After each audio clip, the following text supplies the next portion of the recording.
Oke, di video kali ini kita akan bahas terkait dengan pertanyaan-pertanyaan yang sudah masuk ke dalam channel YouTube Kak Cideni.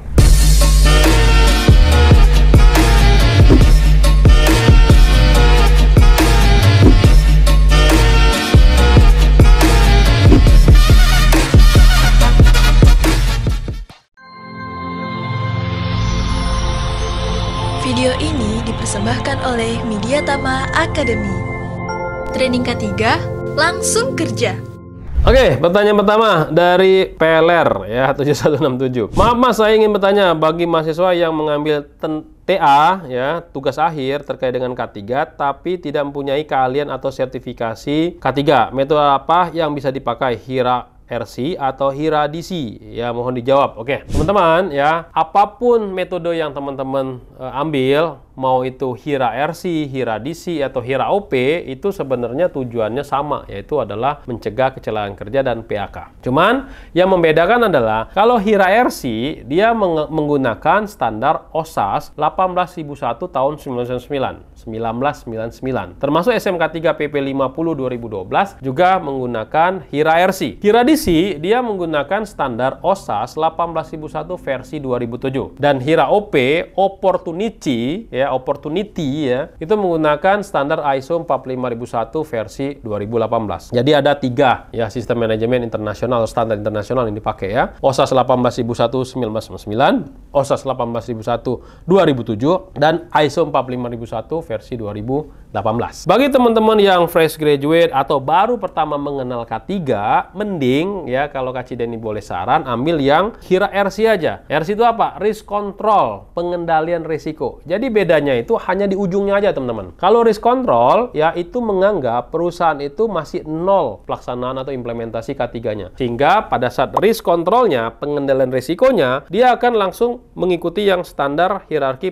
pengendalian risiko segitiga terbalik ya. Mulai dari apa? Eliminasi, substitusi, rekayasa engineering, administrasi, dan APD ya. Nah, itu metode yang Hira RC. Sehingga teman-teman bisa ada pembelajaran di sana. Tapi kalau Hira DC, bedanya di mana Pak? Ketika sudah dilakukan pengendalian risiko, misalkan perkalian antara probability dikalikan severity, menghasilkan sebuah tingkatan high risk atau risiko tinggi. Di Hira DC itu harus diulang lagi pengendalian risikonya. Kalau Hira RC cuma 1 kali aja. Hira DC 2 kali proses pengendalian risiko. Sehingga apa? Ada yang namanya kolom residual risk atau risiko sisa. Sehingga apa? Kalau misalkan ada risiko tinggi, itu diturunkan menjadi medium risk atau bahkan low risk atau sesuai dengan keberterimaan yang ada di dalam SOP identifikasi bahaya, penilaian, dan pengendalian risiko yang ada di tempat perusahaan Bapak Ibu semua. Kalau Hira OP itu apa tuh Pak? Opportunity, peluang ya. Nah, metode peluang ini ada di ISO 45001 yang mana nanti teman-teman harus dapat melihat peluang-peluang pencegahan terhadap K3 di dalam. Pencegahan terhadap kecelakaan kerja di dalamnya. Contohnya misalkan ada peluang misalkan dari isu internal, dari isu eksternal, dari regulasi ya. Peluang-peluang itu teman-teman harus masukkan semua. Jadi sebelum terjadinya kecelakaan, teman-teman sudah masukkan semua peluang-peluang terjadinya kecelakaan tadi di awal pekerjaan. Ya mirip-mirip lah antara Hira DC, Hira RC. Intinya apa? Intinya adalah untuk mencegah kecelakaan kerja dan PHK. Jadi itu ya intinya teman-teman semua ya, tidak perlu bingung mau Hira RC atau Hira DC. Yang penting teman-teman tahu tuh hazard identifikasinya dulu. HI-nya itu teman-teman harus tahu bahwasannya HI-nya itu ada 2 tuh, safety hazard dan health hazard. Safety hazard ada 4 tuh. Mechanical, electrical, kinetik, dan tekanan. Safety hazard apa itu safety hazard? Health hazard apa? Fisika, kimia, biologi, ergonomi, dan psikologi. Nah, itu teman-teman harus tahu tuh. Lalu turun lagi ke risk assessment. Risk assessment itu kan perkalian antara probability dikalikan severity. Itu harus tahu nih. Probability itu apa? Kemungkinan. Severity atau apa itu? Keparahan. Kalau probability, kalau misalkan ngikutin standarnya, nanti teman-teman akan berbicara mengenai misalkan kemungkinannya jarang, kadang-kadang sering. Ya, dikasih nilai 1, 2, 3 gitu. Severity bisa jadi diartikan ringan, sedang, berat. Nanti teman-teman ya, atau misalkan ada perkaliannya selain 3 kali 3 ada 4 kali 4, 5 kali 5, dan 6 kali 6. Nah, teman-teman harus paham tuh bagaimana cara mengkalikannya. Hazard identification, risk assessment, teman-teman harus kuasai dulu. Baru nanti di bagian bawahnya apakah menggunakan risk control, determining control, atau opportunity.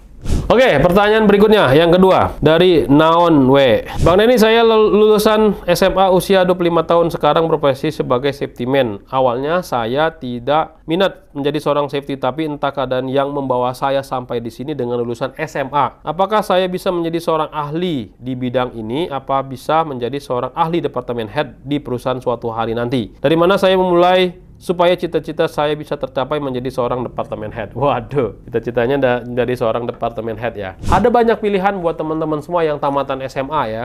Misalkan dimulai dari ahli K3 keluaran dari BNSP, atau sekarang jadi operator K3 BNSP atau teknisi K3 BNSP. Nah, itu teman-teman bisa ambil untuk leveling SMA. Atau teman-teman bisa ikut yang ahli muda K3 konstruksi. Nah, itu juga boleh SMA. Atau misalkan teman-teman sudah tahu nih teman-teman, perusahaannya ini ada ruang terbatas. Selama ini kita safety man. Nah, teman-teman ikut yang namanya teknisi K3 ruang terbatas. Itu juga boleh. Atau misalkan perusahaan teman-teman semua banyak pekerjaan-pekerjaan di ketinggian. Ada pilihan TKBT 2, tenaga kerja bangunan tinggi yang bekerja di atas platform peranca, atau TKPK 1, tenaga kerja pekerjaan di ketinggian yang bergelantungan menggunakan akses tali. Nah, itu diperbolehkan untuk tamatan SMA. Apalagi ya, kalau teman-teman punya kimia, apa bahan-bahan mengandung bahan kimia beracun ya, bahan kimia berbahaya, teman-teman bisa ikut yang petugas K3 kimia. Ya, sebenarnya masih banyak lagi teman-teman bisa ikut untuk tamatan SMA. Untuk level ahli ataupun level ahli K3 umum memang diminta harus minimal D3. Pak, apakah bisa saya jadi departemen head? Bisa aja kalau teman-teman sesuai passionnya, atau teman-teman menggeluti terus-menerus terkait dengan K3. Saya yakin pasti teman-teman bisa menjadi departemen head ya. Cuma memang departemen head tidak bisa yang ahli K3 umum ya, konsekuensinya bisa ambil yang BNSP-nya, teman-teman bisa seperti itu. Nah, itu untuk solusi teman-teman yang tamatan SMA. Oke, itu aja dari saya. Semoga informasi ini menarik buat teman-teman semua untuk pertanyaan-pertanyaan yang tadi.